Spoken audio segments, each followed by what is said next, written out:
Pernyataan Yesus ini diucapkan di tengah-tengah pengajarannya tentang tanda-tanda akhir zaman, mengandung sebuah misteri ilahi yang patut kita renungkan. Sudah dalam Alkitab, melainkan sebuah janji pasti tentang persatuan kekal kita dengan Sang Juru Selamat. Kesulitan untuk menceraikan Maria. Meskipun keduanya sudah bertunangan, tetapi pada saat mereka menyepakati atau bersepakat satu dengan yang lainnya, membuat kontrak pernikahan, dan ketubah itu sudah disepakati, berdua saling bertanda tangan, maka mereka sudah dianggap sebagai satu bagian mempelai laki-laki dan mempelai perempuan. Kembali dan membawa kamu ke tempatku, supaya di tempat di mana aku berada, kamu pun berada. Yohanes pasal 14 ayat 2 sampai yang ketiga. Kita harus mengingat pengabdian saudara kepada mempelai pria agar tidak melakukan perzinahan rohani terhadap dia. 3, 2, 1. Salam saudara, puji nama Tuhan. Kembali kita bertemu dalam tayangan edukasi Kristen untuk kalangan sendiri, beriman dengan logika yang sehat.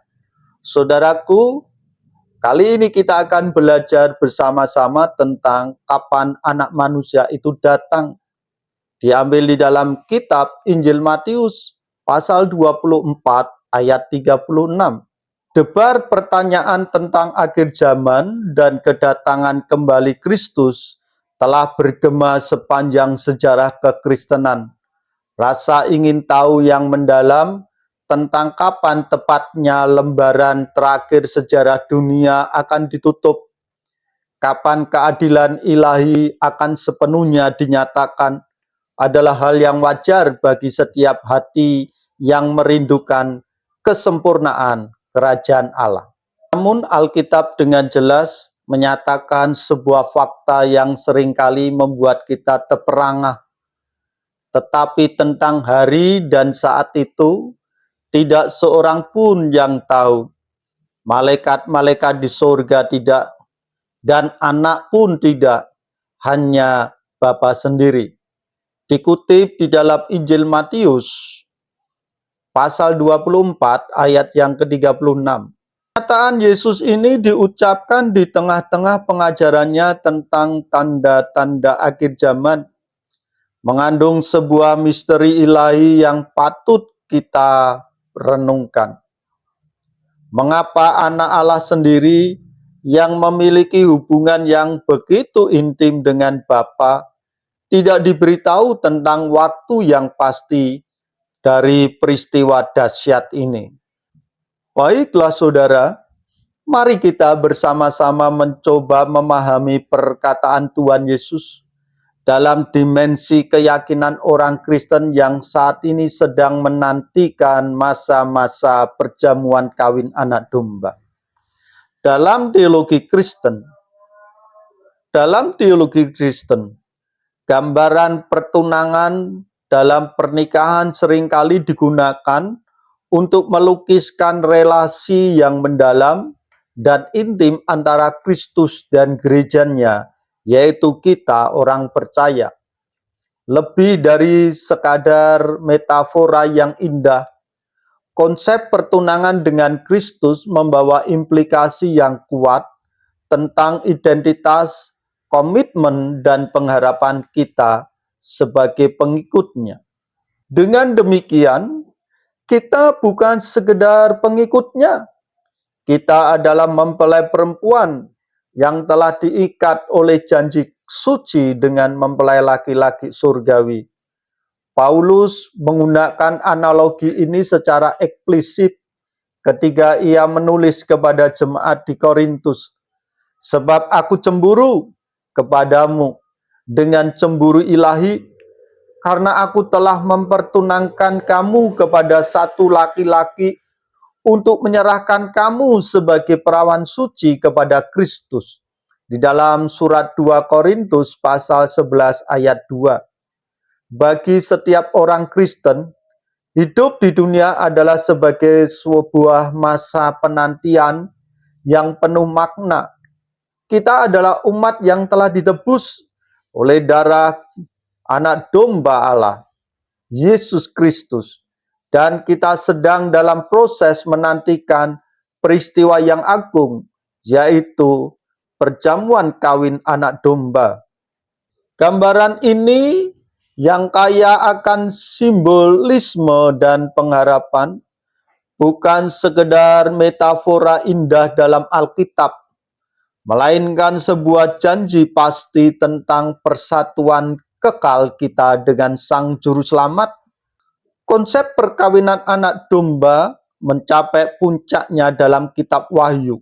Wahyu pasal 19 ayat 7-9, di mana Yohanes melihat sebuah penglihatan tentang pesta perkawinan yang megah di surga.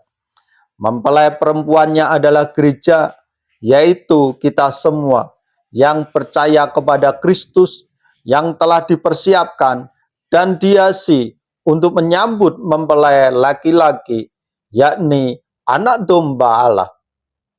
Lalu bagaimana korelasi antara perkataan tetapi tentang hari dan saat itu? Tidak seorang pun yang tahu, malaikat-malaikat di surga tidak, anak pun tidak, hanya Bapa sendiri. Matius pasal 24 ayat yang ke-36, dengan konsep pertunangan dan perjamuan kawin anak domba.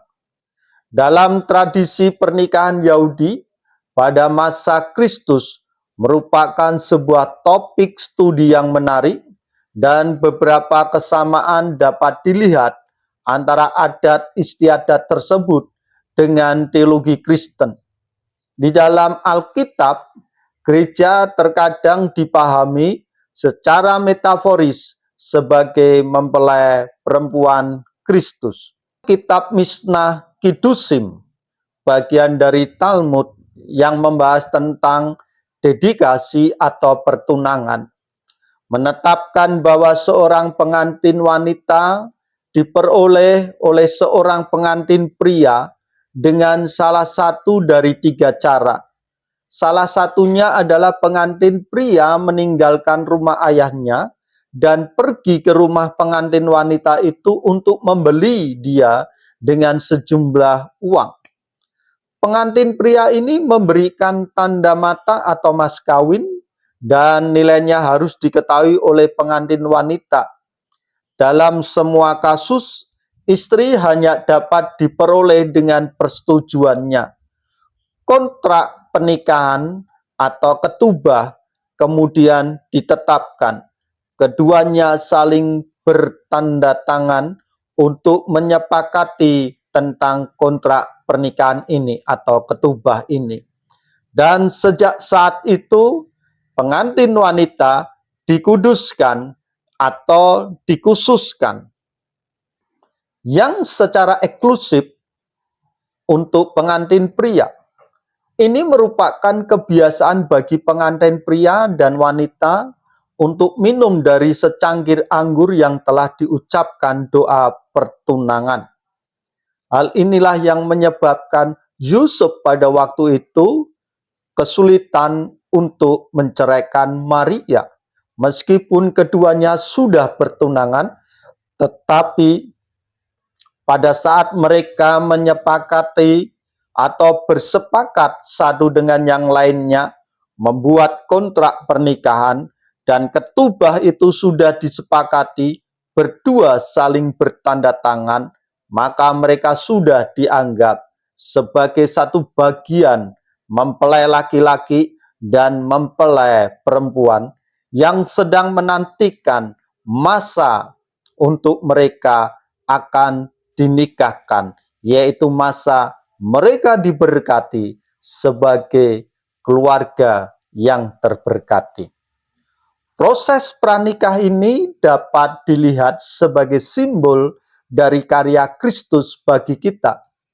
Yesus meninggalkan rumah Bapaknya dari surga, pergi ke rumah calon mempelainya yang ada di bumi untuk membeli mempelai perempuan dengan harga tertentu, yaitu darahnya sendiri.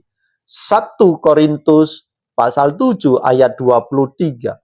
Mempelainya dengan penuh sukacita telah menyetujui perjodohan ini. Dia telah memberikan tanda yang tak ternilai harganya, yaitu berdiamnya Roh Kudus. 1 Korintus pasal 2 ayat 6 sampai 16. Dengan didirikan ketubah atau perjanjian baru, mempelai perempuan Yesus dikuduskan baginya. 1 Korintus pasal 6 ayat yang ke-11. Anggur perjamuan kudus adalah simbol dari perjanjian dengannya Kristus memperoleh mempelainya. Sebuah presentasi lengkap tentang rincian hukum Yahudi menguraikan tentang 2 tahap pernikahan, yaitu pertunangan, kedusim, yang berarti disucikan, dan penyempurnaan pernikahan, nisuim, yang berarti peningkatan. Kedusim bukanlah pertunangan seperti yang kita pahami. Kedusim adalah sebuah perjanjian yang mengikat, di mana seorang wanita secara hukum dianggap sebagai istri dari pria. Dari zaman Yesus, kedusim dan nisuim biasanya dipisahkan selama 1 tahun. Selama masa itu, mempelai pria akan membangun rumah tangga mereka. Hal ini juga dapat dilihat sebagai metafora untuk kebenaran rohani. Setelah memeteraikan perjanjian dengan gereja, Yesus naik ke rumah Bapanya untuk mempersiapkan sebuah tempat tinggal. Tepat sebelum kematiannya, Yesus berkata kepada muridnya, "Di rumah Bapakku banyak tempat tinggal. Jika tidak demikian, tentu aku akan mengatakan kepadamu, sebab aku pergi ke situ untuk menyediakan tempat bagimu. Dan apabila aku telah pergi ke situ dan telah menyediakan tempat bagimu, aku akan datang kembali dan membawa kamu ke tempatku, supaya di tempat di mana aku berada, kamu pun berada." Yohanes pasal 14 ayat 2 sampai yang ketiga. Pada titik inilah kita dapat memahami, selama mempelai itu tunduk pada bapaknya, maka kedatangannya ditentukan oleh bapa, dan sang anak tidak pernah mengetahui kapan waktunya tiba. Menurut hukum pernikahan Yahudi, ketika waktu tiba itu, pengantin pria akan kembali menemui pengantin wanita, ditemani oleh para pengawal pria. Waktu kedatangannya biasanya tidak diketahui sebelumnya. Kedatangan pengantin pria diumumkan dengan teriakan, "Mempelai pria gereja telah terpisah dari mempelai wanita selama 2000 tahun, dan suatu hari nanti dia akan datang menjemputnya dan mengambilnya dari bumi untuk bertemu dengannya di angkasa, di awan-awan permai yang penuh dengan kemuliaan Bapa di surga." 1 Tesalonika pasal 4 ayat 17. Kita tidak tahu kapan tepatnya hal ini akan terjadi. Kita harus siap dan tetap setia. Yesus akan diiringi oleh para malaikat yang didahului dengan seruan. Ketika datang kembali untuk menjemput gereja, datang kembali untuk menjemput gerejanya. Setelah dibawa keluar dari rumahnya, pengantin perempuan Yahudi tetap bersembunyi di rumah ayah pengantin laki-laki selama 7 hari. Demikian pula gereja akan tetap tersembunyi selama 7 tahun, selama masa kesengsaraan yang dinubuatkan. Setelah 7 hari, pengantin perempuan Yahudi meninggalkan kamar pengantin tanpa disingkapkan. Demikian juga, setelah 7 tahun gereja akan kembali ke bumi bersama Kristus di hadapan semua orang. Dalam surat Kolose pasal 3 ayat yang keempat. Dilihat sebagai sebuah analogi adat istiadat pernikahan Yahudi memiliki arti penting bagi orang percaya dan orang-orang yang tidak percaya. Jika saudara adalah orang percaya, saudara harus mengingat pengabdian saudara kepada mempelai pria agar tidak melakukan perzinahan rohani terhadap dia. Yakobus pasal 4 ayat yang keempat. Rasul Paulus berkata kepada gerejanya, "Sebab aku cemburu kepadamu dengan cemburu ilahi, karena aku telah mempertunangkan kamu kepada satu laki-laki untuk membawa kamu sebagai perawan suci kepada Kristus." Dia kemudian memperingatkan kita untuk tidak membiarkan pikiran kita disesatkan dari kesetiaan kamu yang sejati kepada Kristus. 2 Korintus pasal 11 ayat 2 sampai yang ketiga. Jikalau saudara adalah orang yang percaya, yang tetap setia dan taat kepada Kristus, sekaranglah waktunya untuk mengevaluasi kembali sistem kepercayaan dan iman saudara berdasarkan keperkataan Yesus dan nubuatan dalam kitab Wahyu. Jangan sampai tertinggal dalam pengangkatan. Yesus menawarkan kehidupan kekal dan memberikan kehidupan kekal bagi kita yang percaya kepadanya. Jikalau saudara terberkati dengan tayangan ini, saudara bisa bagikan tayangan ini kepada rekan-rekan yang lain yang saudara pandang layak untuk mendapatkan berkat yang sama yang saat ini saudara dapatkan. Puji nama Tuhan, Tuhan Yesus memberkati.